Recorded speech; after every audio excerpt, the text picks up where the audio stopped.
How did you know I was saying stuff then? Because I was like, can you hear me? And you're like, no. Because I could see your mouth moving.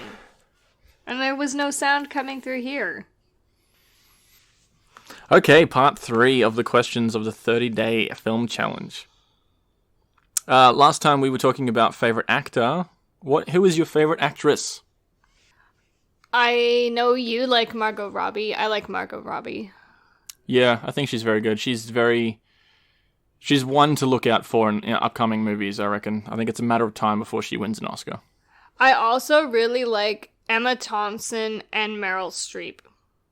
Also very well known for their performances, and Yeah. they have a couple of Oscars each. Yeah. I'd really like to watch Mary Queen of Scots because it's got Saoirse Ronan in it as well, and she's also amazing. Yeah. I heard the movie's a bit mediocre, but I'll still be interested to watch it just for their performances, yeah. And the historical context. Like, I'm not going to it to see a masterpiece. I'm going to it for some other stuff. So, I'll probably like it. Yeah, I'll be going up just for the watch the characters. Who else is good at the moment? You generally like Emma Stone. She's not my favorite. Yeah. I think she's got some good stuff. find Amy Adams to generally be I love Amy okay. Adams. Yeah. I'm just thinking. Who's in stuff that I like? Brie Larson's very big at the moment. She's very upcoming as well. She won I an don't Oscar know what last all the year, fuss the year is before. about with her. Yeah? Well, have you seen some of her more dramatic roles? What have you No. actually seen her in? 21 Jump Street. Yeah, pretty much. And Scott Pilgrim. Was she in? I guess she was. Yeah, she's the love interest there. I'm just trying to think, like, if there's anybody really new that I like. Can I just say, like, and I know I'm biased here, but what did you think of Lady Gaga as an actress? I think she's good as an actress. Yeah. She was fine in that movie. I hadn't seen her in anything else. I don't think She a lot hasn't of been in people have anything seen her else. in other stuff. She was in American Horror Story. Yeah, that's right. I thought she was quite good. But, I mean, you I can't think she's trust good, my yeah. opinion because I'm fangirling all over the place, so. Yeah. I don't think that she's one to really go to in these discussions of best actresses, but yeah. No, but the question was there. I'm just curious what you thought of her. Yeah. Yep. I quite like Sally Field when she was in her prime. She was always a good actress. You don't know who Sally Field is? Mm-mm. Get out of here. She was the wife in Mrs. Doubtfire. She was Forrest Gump's mum. Oh, yeah, she's awesome. She was Lincoln's wife, first lady, wherever that was. She's awesome. I love her. Yeah. 110. Yeah. I'm having trouble thinking of... I hate that, too. I'm having trouble thinking of women who I really, really like in certain roles. Well, we were talking about Frances McDormand before. I think she's very she's good. Fantastic. And she I've seen again her won in, she's the amazing. Oscar a year or two ago. Last year, I think it was. I quite like Natalie Portman, also an Oscar winner. I think She's pretty she's good. underrated. Yeah, she's been in a lot, and that's probably why. Like, she's been in quite a bit and quite a variety of quality. Oh, actually, we've got a movie of hers coming up in a couple of weeks that I'm really interested to hear your opinion. We're going to have a long discussion in the film Leon the Professional. Okay. Yeah, that was one of her first films, and she's actually incredible. In that movie, you can really see how this person grew up into being an Oscar-winning performer because it's got the essence there. She's very good in that film. And we also spoke about Julianne Moore. You like Julianne Moore. I quite like her. There's something about her. Yeah. But my favorite at the moment is probably Margot Robbie. I think she's very good at doing accents as well. I think she's a great actress. Yeah, she's pretty impressive that way.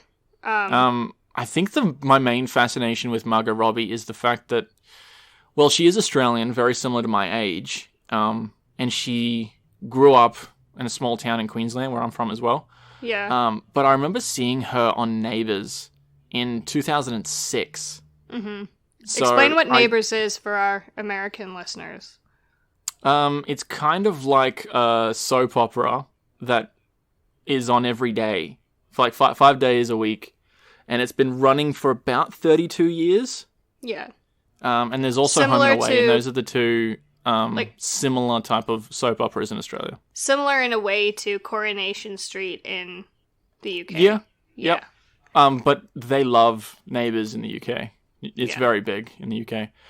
Pretty much any big Australian actor had some sort of TV spot on either Home and Away or Neighbours. Like You think the of the Hemsworth Hemsworths, brothers. You think of Kylie Minogue. Yep. There's a bunch, honestly. I'm trying to think who else. Hugh Jackman. I don't think Hugh Jackman.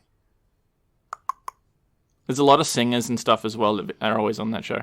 Anyway, I remember seeing her when she was very young on that show, and then I saw her in a few small things. She was on Pan Am. She That's still where didn't get I her first saw break. her. Yeah. Yeah, and it wasn't until Wolf of Wall Street until the world were like, holy shit, this chick's got some acting chops, you know? Mm-hmm. So I've seen quite a lot of her stuff since then. And it's kind of just like an underdog story where I've seen her grow and develop from this young actress. And I'm just like, yeah, you know? Mm-hmm. So I really felt for her when she got nominated for her Oscar. And I'm just like, you know, it just feels like a little underdog story. And I root for her, I guess, because she just seems like a nice, down-to-earth Australian chick. So I honestly think that she'll win an Oscar at some point.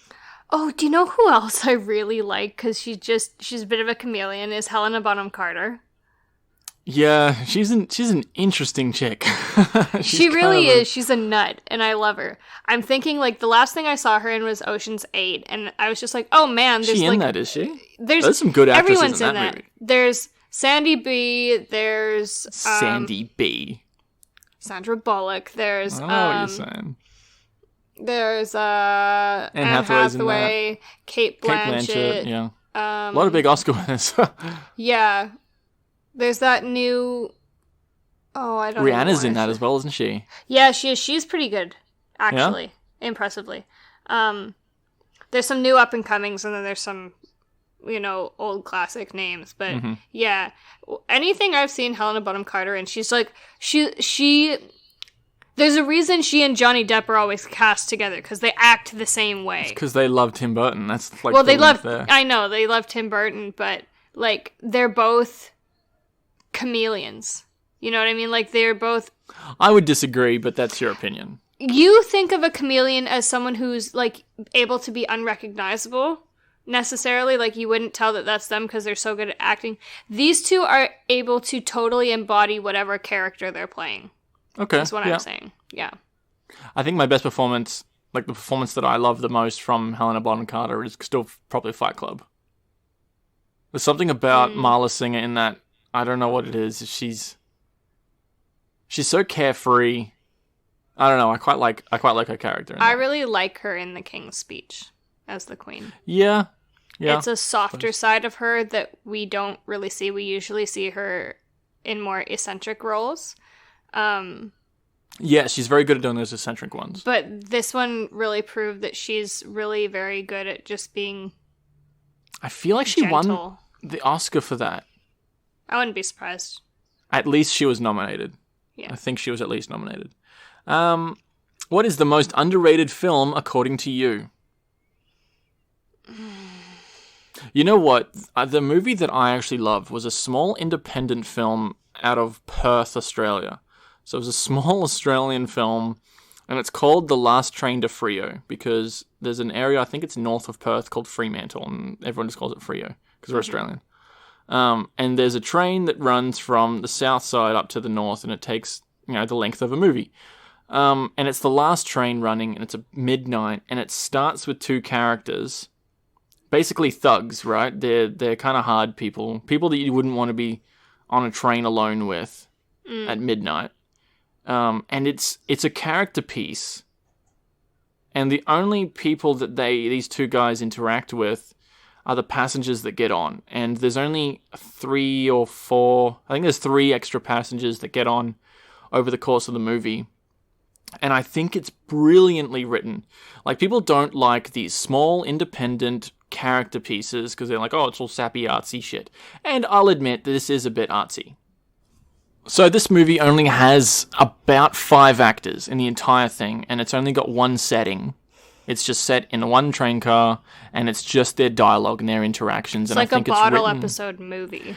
pretty much, yeah. So it's a small, like, independent film, and I think the reason why I've seen it half a dozen times. The reason why I like it so much is because your first impression on every one of the 5 characters in this area completely changes by the end, and then changes back, and then changes again. Like, it's your first impression on every one of these characters will change. Every single one of them laughs, every one of them cries, and every one of them gets angry. I think in order to be able to write, like you said, a bottle episode of a movie in such a way that the characters are flipping in an organic sort of way is really quite well written. It's kind of brilliant writing. And the very last scene, the last interaction that you have with each one of these characters is just, it's a very well written scene. The way your last impression on the characters sticks with you. And with other watches, you'll see the movie differently with successive watches. Like, if that makes any sense. I hear what you're saying. Each time you say it, you're gonna see it a little differently. Yeah. I quite like it, and I think it's very well written, and it's extremely underrated because I don't think it ever was even released on Blu-ray. This is movies from, like, mid-2000s, like 2006 or something. And it was released on DVD. That's where I saw it. And I've seen it a few times, and I can't find it on Blu-ray because I'd really like to see it. The Last Train to Frio. I'm trying Definitely to think underrated. of, like, what indie movies I've seen. Not many. Well, maybe not even indie movies. What about movies that people shit all over, but you think they're an okay movie? I think that still classes as an underrated movie. Yeah. I'm trying to even think of that. I know there are some, I just can't think of any. You like the Pirates of the Caribbean movies more than most. Yeah. I don't get why everybody Fine. Okay, you just have, my opinion on that is that you just have to pretend that it's a trilogy and nothing else happens after the third one. Well, I think the third one's horseshit. That's my point. Yeah, but the third, I'm not having this conversation with you. Why? Why not? Because, like, you're always like, it's horseshit. I'm like, it's not horseshit. I'm just saying, in my opinion, and this is your opinion. Yeah, it's the climactic close to this 3-episode saga. You know what I mean? Like, I quite like those movies. I can see why everybody gets a bit up in arms about it, because it's like, it starts out in realism, and then there's, like, mythology and blah, and I'm like, just go with it, it's fine. They were filming 2 and 3 back to back, which, by the way, is still, to this day, the highest budget back to back filming of a series before. Which is impressive because the Avengers 3 and 4, Infinity War and Endgame, they were filmed back to back. That was like $400 million budget. All of the Hobbit trilogy was filmed back to back. All of the Lord of the Rings was filmed back to back. And Pirates of the Caribbean 2 and 3 still surpass it. That had such a massive budget. That's crazy. They were filming the second one before they had even written the third one. And yet they were filming them back to back. So they were just like chasing their own tail and making shit up on the spot. Nuts. And I feel like the movies You play feel like out it that shows? way. Yeah. Yeah, I feel like it shows. I don't particularly like the second one, but I kind of like the second one because it ties into like old pirate stories and lore about Davy Jones and the Flying Dutchman. I think that's well done, and I like those interpretations. And I quite like the characters of these undead sea characters and the CG that's used on them. I think they're really cool character design. I thought the CG was pretty decent too. Yeah. All things considered. Yeah. They were definitely fun when I was a kid. Watching those movies, I'm like, this is a cool series. I'm just trying to think. I definitely feel like there's something that I really like that I can't. Didn't you mention remember something what it before? You mentioned something before where it's like, I really like this, but no one else does. That's helpful. I thought you mentioned it like earlier today. I'm trying to think. I probably did. I don't know what it was. I don't know. Okay. Well, I think even your favorite film, Tangled, is underrated. I think that one fell off in most people's minds.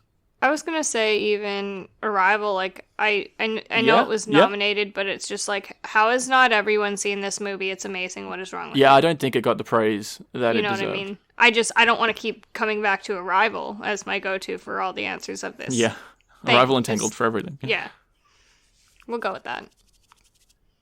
I'm trying to remember. It's annoying me now. What was that movie you said? Not a clue. Or, how about this? I'm throwing it out there. Across the Universe. Ooh, I love Across the Universe. Across the Universe is That's underrated. Very underrated. Very few people have heard of it. It's from 2007. It's basically a Beatles music video turned into a movie. With a storyline. Like, I remember seeing that. I remember seeing trailers for it, and I remember seeing it on TV at my auntie's house one time, and I just knew, I was like, I don't know what that's called, but I want to see it. And I eventually found it. There were so many movies when I was younger, I'm like, I want to see that, but I didn't know how to, like, you know, ask my parents, being like, have you seen this? Can you take me to see that? Can you get that? Like, I didn't even know what stuff was called, so I didn't know how to get my hands on it. This is one where I was like, I really wanted to see it, so I made a point. I think I bought it off iTunes. Is how I got it. And I would watch it. And it's funny because there are, like, mostly people have never heard of it before, except for my friend Taya, and that's how we bonded and became friends, is over our love of Across the Universe, because she said she would watch it every single day after school. If you like 8th grade. Colourful Beatles covers, doesn't really have a storyline, but it's there for the music. I'd highly recommend that. I think it's still underrated. I wouldn't say that it doesn't have a storyline. I think it has quite a good storyline, and that I don't think it does. I think the storyline's only there to tie the music videos together. Yeah, I still really like it. Yeah, I'm not saying it's bad. I'm saying it's underrated. No, that's a good answer. Across the Universe. There was a lot of movies from trailers and things where I'm like, oh, I really want to see that, and then, like, the moment the trailer goes away, I've never heard of the movie again. And that's because the movie was bad. And then you go back and you look back 5-10 years and you're like, whatever happened to that movie? And any movie like that means it's bad. The one that sticks out in my mind for that is Gangster Squad. Oh, is that the one with Ryan Gosling and Emma Stone? Yeah. Yeah, apparently that was bad. See, that was a lot of hype for like a week, and then it was gone. Yeah, I remember seeing that, because I would go to the movies and I'd be like, pay attention in the trailers and make a mental note saying, like, I really want to see that. And that was one, and I never heard about it again. Yeah. It just disappears. Yeah.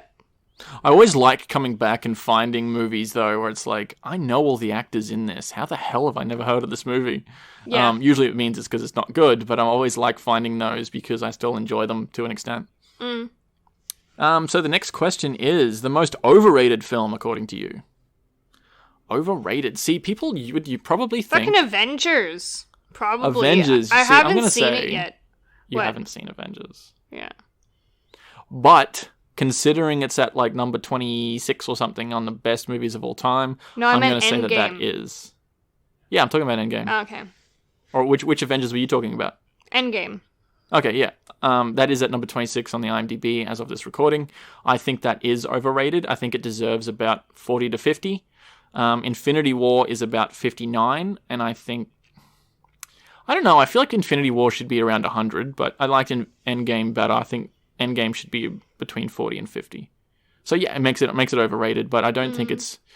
Maybe Avatar, the first Avatar, which was the highest grossing movie of all time up until Endgame surpassed it. The one that I've said I like and nobody else really likes. I quite liked Avatar. I thought it was rated just right. I think it was fine. You know? I think it was fine. Yeah, I don't know. I just don't think it deserved to be the highest grossing movie of all time for so long. It was fine, but I think there's so many elements of that movie that completely straight up rip off bigger franchises. Such as Star Wars, such as the Halo video game series, such as... People always made the comparison towards Pocahontas and the storyline there. There's just a lot of themes some of the weapons and machinery models are like directly ripped off other series and things. When we ever watch through it again, I'll make note, because I could do a whole episode on that. But I think it's fine. I'm not saying it's bad. I think it's good, but I think it's overrated. Okay. And when people answer these questions, I think they go to things that like cleaned up at the Oscars or the box office or something, or people wouldn't shut up about them. Yeah. Something like Titanic, maybe, that was nominated for 11. It won 11 Oscars, but I don't think that's overrated. I think it's rated just right. I was gonna say, yeah, it won the Oscars. It deserved them. Like, I think it deserves it. Is there anything like that you can think of? That's maybe overrated. Mad Max Fury Road. You haven't seen that, but No. everyone talks about how fantastic that film is, and I'm like, it's okay. There was literally no script for that film. They had a rough bullet points as to where they wanted the shots to go. It is purely visuals and practical effects. Yeah. And I completely appreciate that. But the amount of praise, and it won a bunch of Oscars, mostly for practical effects and won for costume designs and stuff. yeah. Yeah, which is fair enough. Give you the Oscars for that. But the amount of praise that Mad Max Fury Road got, I'm like, yeah, okay, calm down. I'm just trying to think. Like, I can't think of any answers. I'm sorry. Okay, so. well, we're nearly Wrap it finished, up. okay? Yeah. Yeah, just try and, like, loosey-goosey. No, I know. I'm just like... I thought you were going to make a coffee in that break anyway. All right. And I've also talked about Gladiator and A Beautiful Mind, who won Best Picture 2 years in a row. 2000, 2001. I don't like those movies. I think they're so overrated. And we'll probably talk about those later as well. I feel like I'm still at that point, like... So I definitely have a better repertoire of movies to choose from in answering questions like this. At this moment in time, I feel like I haven't seen enough highly acclaimed movies to be able to answer this question in an educated manner. I keep saying that. I'm not educated enough to answer this. It was more of a answer. question to make you ask yourself, what is something what people won't shut up about, and then you're like, well, it's okay, but what are you on about? Okay. Or Twilight. Twilight, yeah, I think that was because of the books. I don't think the movies did that, though. I never was into the whole Twilight thing. Didn't read or the even books, 50 didn't Shades. watch the movies, didn't fucking care. Okay, there you go. That's a good answer for that one. The whole thing. Books, movies, Twilight? and all. Yeah. Okay. Your favorite character from all the films you've seen. Favorite character? Ooh, that's a good question. You know what? Actually, even though this is coming up in a few weeks, Leon from Leon Professional. Which I'll explain a whole lot more. Even more than Tyler Durden? Yeah, Tyler Durden's an asshole. He's a Alright. cool character, it's a cool concept, but I don't like him as a character. I'll explain more when we talk about Leon Professional, but that character, he's kind of modest and humble, but he's extremely skilled and very good at what he does. I have a lot of respect for people who strive to be the best at what they do. Doesn't matter what you do, right? So this guy's an assassin, and he's one of the best at what he does. And I just think that's so cool. And he's not flashy. He lives a very humble, small life. He doesn't care about money, but fuck is he good at what he does. And I just think he's a cool character that you can understand. Like he's kind of a weird looking dude too. And, he's got this 14-year-old girl who's like admiring him, but he's not like creepy or anything. I feel like that movie could have taken turns. I don't know. There's something about him being so good at what he does that I really like in that character. And he's just very modest about it. Sitting here and I'm trying to think. I had some and they skipped my mind. Just give me a second. That's kind of why I like Hank from Breaking Bad as well, because he's very good at what he does. Yeah. He's good at his job. I like that. I was thinking, like, I would only be able to like someone or favor them if I really connected with them. So, like, Ennis Del Mar really holds a very special place in my heart right now. Just because I found his emotions very relatable, even though people would most probably, like, disagree with me there. It's like, he's a gay man in the 60s when it was legal. How do you relate? It's like, it's on a different level. But I really like his character. I'm trying to think of some other ones. A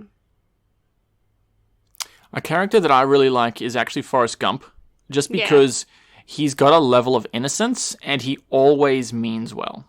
Yes. Through everything he does, he's always just trying to be the best him and bring out the best in everyone else around him.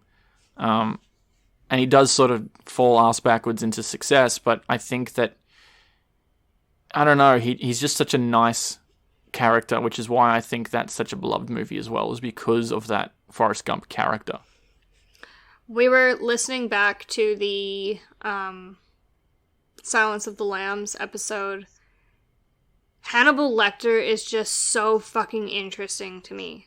That's an interesting character. I don't know that I'd say he's a favorite character, but he's one who I unexpectedly, unexpectedly fascinates me. You know what I mean? Because he is so intelligent. It's like, I want to know what drives you. And just the fact to kind of watch the way that he thinks and to try and figure it out, but know that he's always like 2 steps ahead of you, even when you're doing that. Like, it's just, the whole thing, it's like a spider web of fascination to me, you know? Yeah, Hannibal Lecter's a good character. Yeah. Good pick. And even to write him, like, it would take a lot of skill to write that character. Yeah. I know there's other ones who aren't as recent that I could call on. Favorite characters. Give me I mentioned in the episode on Rain Man that I really like Tom Cruise and Dustin Hoffman in those roles. And again, it's not because of the character per se, but I really like watching these 2 great actors interacting with each other, and the dialogue that they have with each other is just fascinating, and that's why I like that movie so much, because it's not like it's overly compelling. It's watching these 2 people interact, and it is to an extent their character, but I just find that really fascinating. Do you have anything else to say? Or yeah, I'm just trying to think. I like Wally. Yeah. He's a cool character. I'm just trying to think, like, who's somebody who, like I really liked or didn't like. You know what I mean? Like, to say someone's a good character, Dolores Umbridge. More so from the books, but also in the movies, the Harry Potter movies. I hated that bitch. And for you to play someone so well that I just hate you, you've done your job very, very well. Yeah, you know? I think that's a good point as well. George R. Martin said the same thing to the actor who played Prince Joffrey in Game of Thrones, because everyone hated that character. And he's like, everyone hates you. Good job. Yeah. And I think that's an extra skill to be able to make people actually hate you. Yeah. For playing a character on screen. And that's happened quite a few times for me with different roles where it's just like, I fucking hate that bitch, or I hate that asshole. Yeah. I had one on the tip of my tongue. I'm trying to think of what it was. One that just really pissed me off. I don't remember. Don't know. I just feel like I'm just drawing a blank with every question. Okay. So Hannibal Lecter's a good answer. Yeah, but I feel like there's somebody else, because I'm like, I know that there's someone who I'm referring to specifically when I'm like, I hate that person. Well, the question was for your favorite character of all time. Yeah, I know. So, but he's not. I don't know that he's my favorite. Who? I also like oh my god, it's a terrible name. What's her character in 3 Billboards? Oh, I don't know. Frances McDormand's chick. Yeah, it's like Myrtle or Mabel or something terrible. So you like the character from that because she's just like a badass? She's a badass fucking bitch. Love her. Yeah, yeah. She's awesome. Yeah. Yep. That was a good movie, wasn't it? Yeah. The best cinematography, in your opinion? We could probably keep this one short. I think we've spoken about this before. We really like The Revenant and the cinematography behind that. Yes. I'm trying to think. It's Emmanuel Lubetsky, I believe it is the cinematographer. He won Best Cinematographer 3 years in a row for 3 different films. Wow. And no one's ever done that before. And it was for Birdman, The Revenant, and Gravity. So that's my answer, Emmanuel Lubetsky for the Revenant mostly, because I love the shots in that. Arrival I quite like, because there's a lot of, like, wide shots taking in, like, just a lot. Again, Silence of the Lambs focused a lot on detail. Yeah, that was interesting because every interaction between characters, it was the character looking directly at the camera. Yeah, and then which was done purposefully. Then taking in, like, setting details. There was, like, the moth landing on the spool of thread, or, like, the bugs within the terrarium and stuff like that. So there was a lot here's one. What about David Fincher? Because we had a long discussion with his film Seven. Obviously, he has a lot of traits in a lot of others movies. What do you think about that? Yeah, you know what else I actually really liked was Kill Bill. I was going to mention Tarantino. Some of the things that he focuses on in his shots, I actually do like it. He makes such boring scenes kind of really interesting, the way that he uses his shots. And, like, we've talked extensively during the Pulp Fiction episode about what Pulp Fiction Kill Bill was good. is. I liked Kill Bill better than Pulp Fiction because it mimics the style of, like, a corny Japanese action movie. Yeah. You know what I mean? But which is the point, yeah. Yeah, and I quite liked that. I like it better than Pulp Fiction because, again, probably on first watch, I was like, I don't... What. I'm just thinking back to those movies now, and some of the shots in those are actually incredible. The way that they were able to do this. And Kill Bill in particular. Yeah. I really liked Kill Bill. Yeah, I said it, I did too. I feel like a lot of people sort of missed it, but you have to understand what Tarantino's going for to go watch Kill Bill. He's another one where you either love him or hate him. Or love him or just don't get him. We didn't mention Christopher Nolan films. I fucking love his cinematography. God. Yeah, he's amazing. The Inception, in particular, is probably one of his better ones. I mean, he's got his whole, like, portfolio is great for cinematography, but I think Inception is up the top there. Well, just because he's able to literally manifest dreams, right? Yeah. So the fact that, I mean, some of it's CG, but, like, you have to choose your shots appropriately to be able to make that CG as impressive as it needs to be. You know what I mean? So, no, I'd agree with that too. Inception was very good. Very Next question? Good. Yep. The film that has the best soundtrack or score. Ooh. What's that composer who does everything? No. John Williams. Yes. Did he do Harry Potter? Yes. Yeah. Harry Potter is a very good one. Star Wars. He never won an Oscar for Harry Potter. That's impressive. I think that he should have. Yeah. For at least I think he was nominated for the third one. Speaking of John Williams, I was going to say before you mentioned him, I think the single best movie score in history is Empire Strikes Back. Because you've got the main Star Wars theme, and then you've got, obviously, Darth Vader's theme in there, and then running throughout the entire movie, you've got some variation of the Star Wars theme. Like, it's a brilliant masterpiece of a film score. You know what else has really good soundtracks? You always talked about Guardians of the Galaxy, and... Oh, for music, yeah, so that's not a score, that's just the use of the music. Well, let's talk about soundtracks for a quick second. I really liked Ready Player One. Yeah.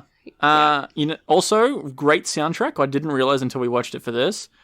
Forrest Gump. Yeah. It pulls a lot of great music out of certain decades to elicit a feeling. Because what it's doing is it's giving you a snapshot of each of those decades. So it has to pull iconic fashions, iconic music. You know, it's pulling all of those things that are like, what embodies the 50s, the 60s, the 70s, you know? Yeah. Yeah. No, I agree. There's actually and I hate to keep coming back to Tarantino, but the use of his music in his movies, it's very particular, the way he grabs it. He usually grabs music from previous decades that used to be big or weren't very big, and then revibes them, like revamps them a bit. And I'm thinking of Reservoir Dogs, even the first one had some really cool songs from like the 70s in there. He totally wrecked that one song for me. Yeah. Because the ear cutting off scene. Yes. Yeah. Damn you, Quentin. So best soundtrack, I'm thinking something like... What did you say before I said Forrest Gump? I said Guardians of the Galaxy and, right, yeah. and Ready Player One. Right. Yeah, okay. So for soundtrack, I would probably go with... Guardians has a great soundtrack, actually. I don't know. Score, I'll definitely go with Empire, but I don't know about soundtrack. Score, there's a few that I'm missing. Score, I'm going to go with Harry Potter. Okay, yeah, good pick. Yep. It's got such a unique, magical feel to it. Exactly. To be able to make that, it's quite an achievement. A film that was far better than you expected, which you can probably pull on from your experience just going through the list on this podcast. Silence of the Lambs was... Silence of the Lambs. Well, and that's because I was expecting it to be a horror movie, and it was not that at all. So it went from me being afraid of it to me being very interested. So that was a really nice turnaround for me. Made it better than I expected. I was pleasantly surprised by the new Lion King. Okay. I thought it was going to be a bit of a steaming turd, but it wasn't. Just trying to think. What else? Mine was probably Seven Samurai from Akira Kurosawa, because that's a foreign language Japanese film that's in black and white from the 50s, set in like 1586. And I'm like, This sounds interesting. This isn't going to be good. And I quite liked it. It's only a 3-hour-long movie as well. And that's surprisingly how good I enjoyed Seven Samurai. I really would recommend that to anybody. It was, especially, that's something I would recommend to my grandparents to be like, if you don't mind reading the subtitles, stick it on a Sunday afternoon. I bet you'd really like it.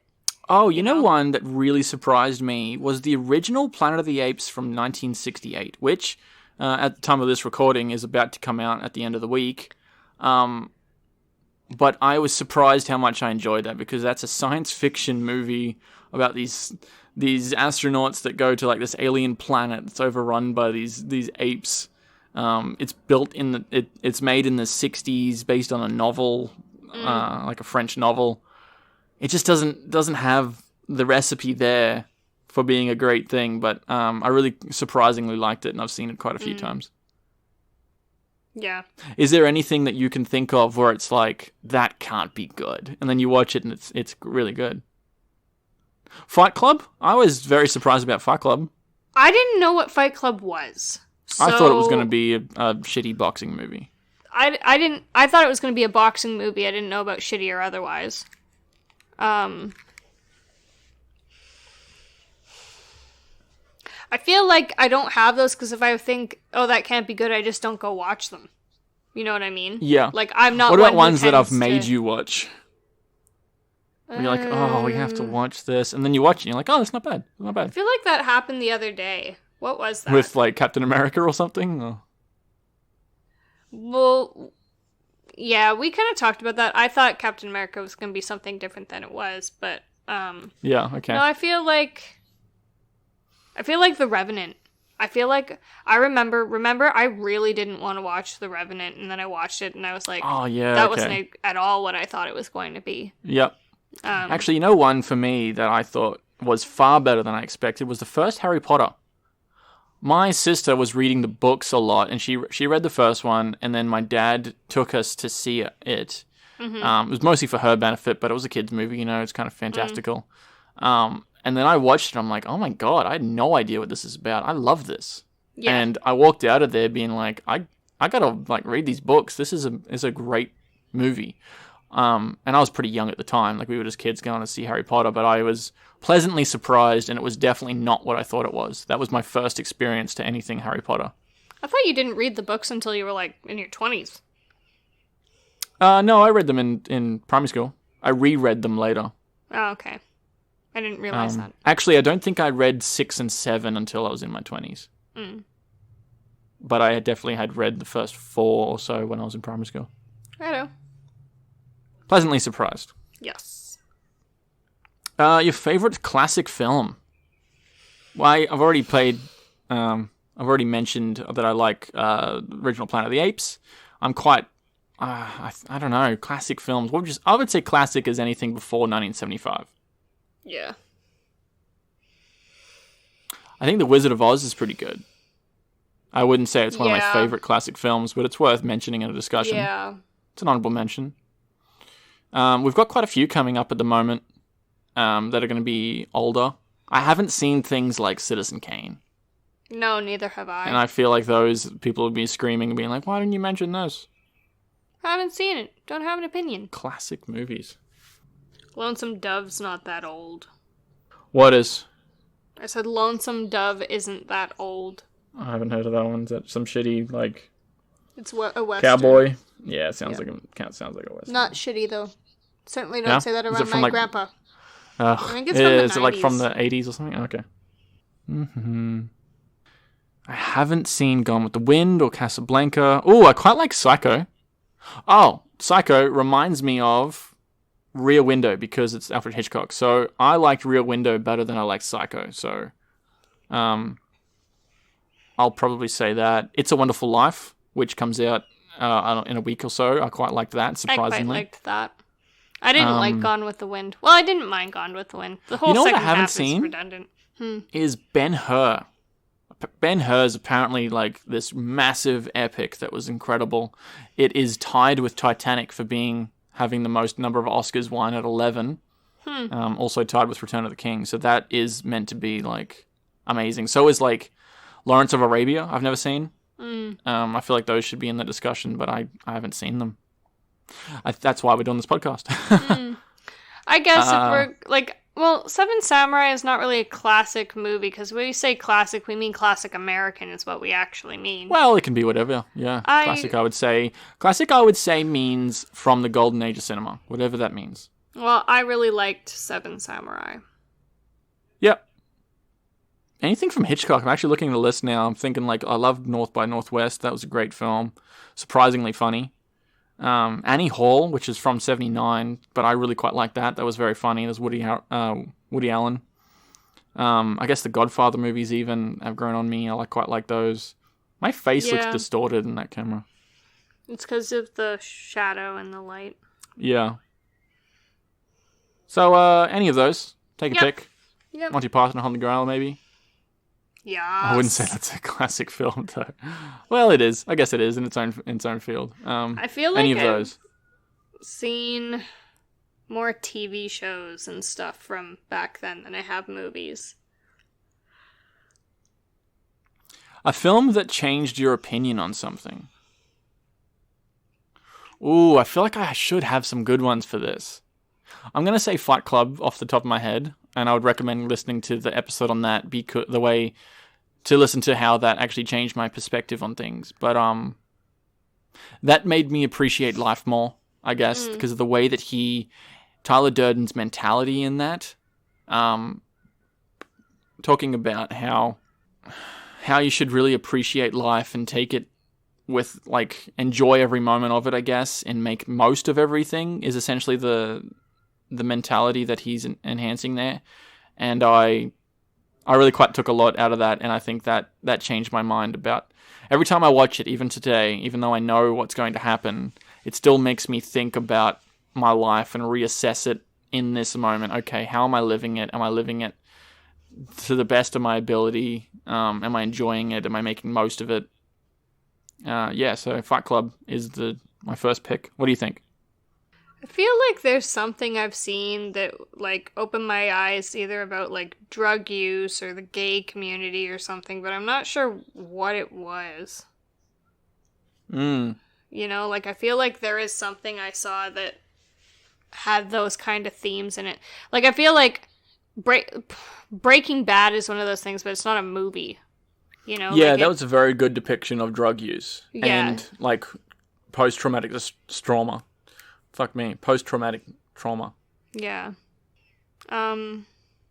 See, again, I wouldn't think that it changed my opinion on anything, but Schindler's List, I think, is a very good depiction on what actually happened in that. It broadens your educated perspective. me more. Yeah. Yeah. So I wouldn't say it changed my opinion on anything. Apparently Rome is very good, Alfonso Cuarón, and we'll get around to watching that, but apparently that's got some big messages in there that might make you question things. Yeah, I feel like we should have good answers for this, but we don't. Well, again, like, I feel like I keep reverting back to the same movies, but it's because they had an effect on me. Like, yeah, I keep doing that as well. Bradley Cooper's new adaptation of A Star Is Born, really, it looked at a lot of complexities of human nature and the human condition. So it looked at, like, what can addiction do to a person and their relationships and their personality and their identity and, you know, the way they feel about themselves, and how can having a relationship with somebody change you, and how can, even in the face of that and that change, how can you still stick to who you are, you know, the bad parts of who you are that you don't necessarily want, and stuff like that. So that movie, like I said, it brought up a lot of stuff for me. And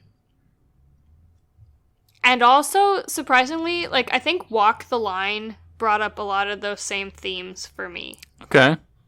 You know what I mean? In terms of, like, what can drugs do to you, and why do celebrities resort to the things they do? Like, why did Janis Joplin use heroin? Why did Elvis use, you know, uppers and sleeping pills? Why did Johnny Cash use opiates and smoke weed? You know what I mean? Like, why do celebrities do the things they do? These biopics kind of give you an inside look at their life and make it a little bit more understandable. That's an interesting perspective to take out of there, actually. Yeah. Oh, actually, one that I came to mind is that stupid Seth Rogen movie with James Franco, The Interview. You remember watching that? Where I don't think we even finished it. We might have. Basically, these reporters have to go to North Korea to interview Kim Jong-un, is it? Yeah. Yeah. So, it's a dumb Seth Rogen, James Franco movie, as you would expect from a stoner comedy. But what I do give the movie praise for is its depiction on brainwashing and propaganda. Because I think that that's actually depicted really quite well in there, that James Franco's character is this dumb idiot who just goes in there and he's just falling for all these things, and he's best friends with Kim Jong, and he's seeing the world as it is shown to him. And then through the movie, he realizes that it's a lie, and he goes back and realizes they're not real oranges! Pretty much, yeah. I think that the depiction of how propaganda works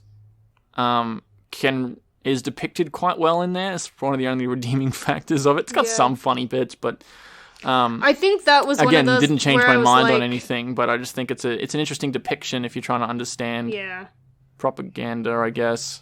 I feel like that was one of those ones where I was like, well, that's 2 hours of my life I'll never get back. You know I think there's worse ones. It's not like it's not like it's an Adam Sandler movie or a Will Ferrell or something. Yeah. Change your mind. What do you think of The Truman Show? Did that change? I don't know. Again, that's sort of about brain control and propaganda and media and stuff. The Truman Show as much as other people do, because I don't like the dramatic irony thing. I don't like being in the know when the character's not in the know. It bugs me. Yeah, okay. And that's a me thing. That is 100% a me thing. It makes me uncomfortable. It's an anxiety thing. So, yeah. See, I haven't seen Dead Poets Society. I feel like that should have some messages in there. It's meant to like be telling you stuff, and I don't know. Eternal Sunshine of the Spotless Mind is very good for that. basically Jim Carrey's character is trying to remove memories. Maybe 500 Days of Summer. I'm trying to think.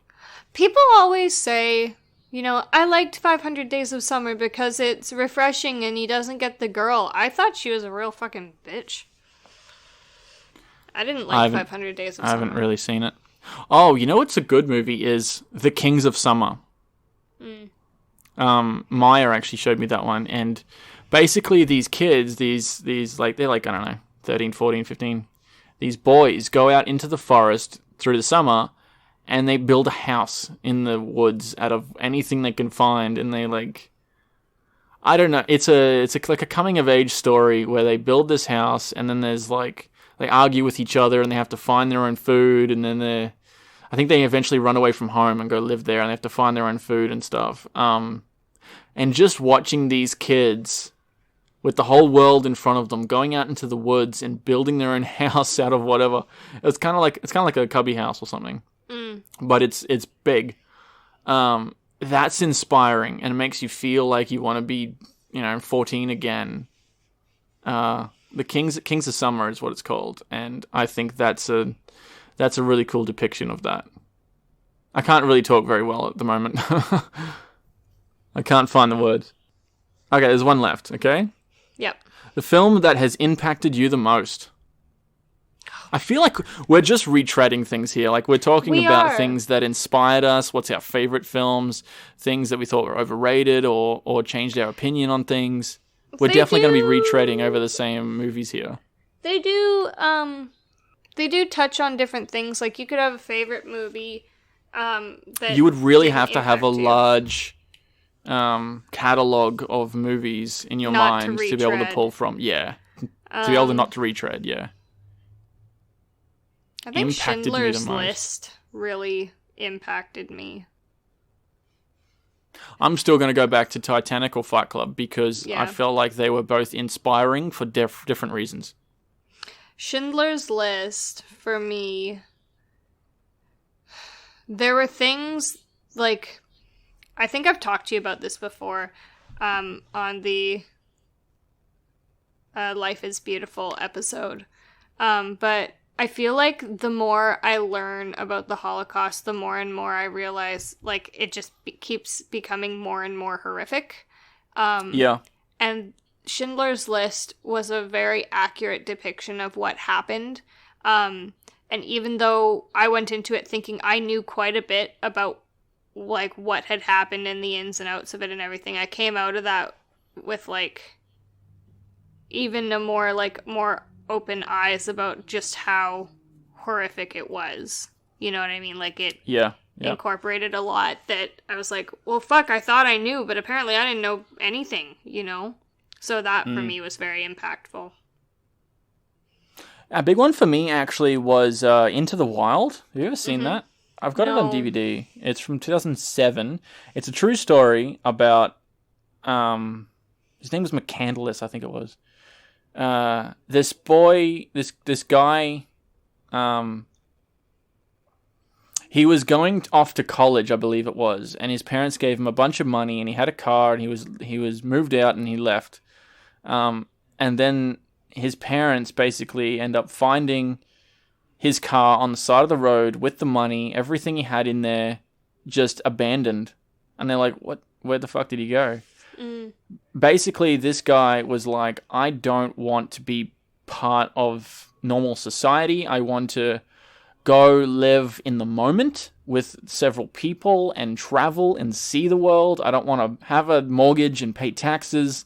I don't want to be a slave to the system, basically.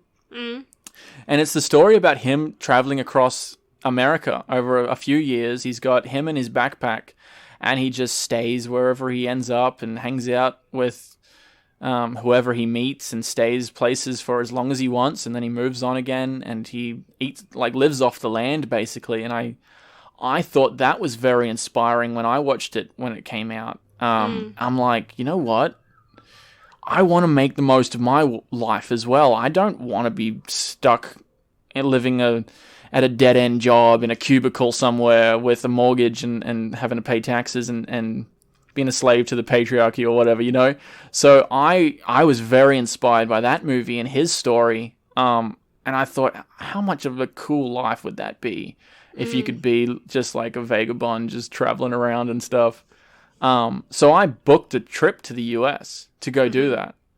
And I had a lot more money up my sleeve because obviously I needed food to live. But the thing is, about traveling to the US, they don't let you in the country unless you have a way to get out. If you have somewhere to stay, you need a plan. You can't just go traveling around like this guy in the movie did. So I'm like, okay, maybe I should just book a plan. So I booked a return flight, but I didn't have anything booked for a few weeks there. So I could just walk around and travel around, and it didn't work out the way that I hoped it would. But I really enjoyed myself. And I did see quite a bit of the US on my own. I traveled to the US on my own when I was 21. And I went there for 6 weeks or so and traveled around. I went to Burning Man and saw quite a bit. But that movie was very heavily inspired me. And I hope that I'm not like considered like a sellout or something, because I went back to university. I got a couple of degrees. I'm trying to get a good job, and I'll probably end up with a mortgage.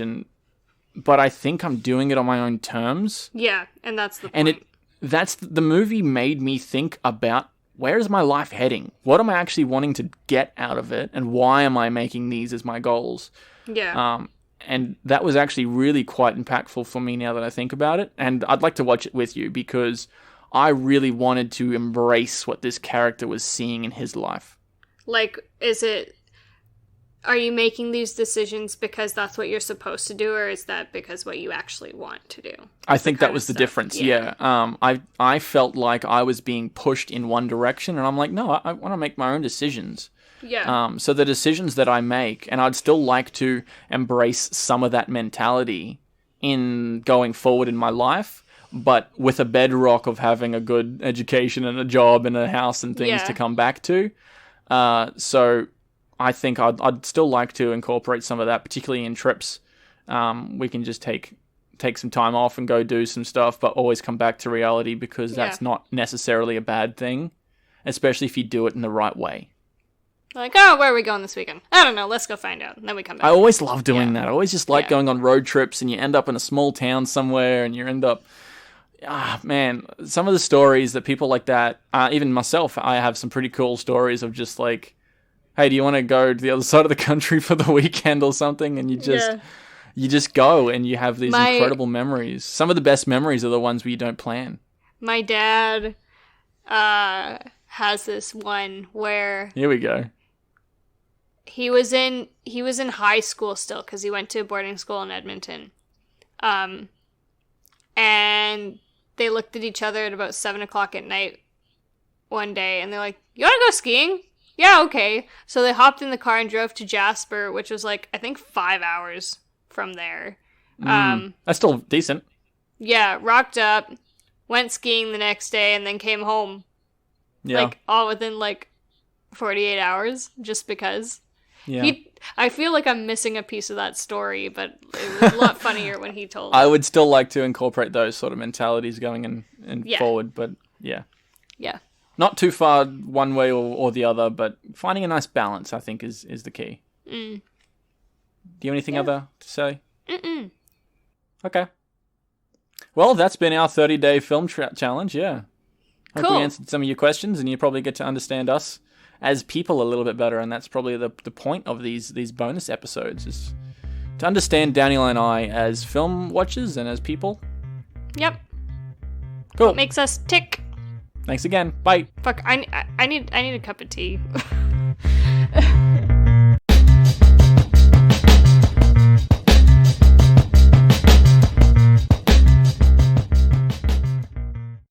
Can I just say something?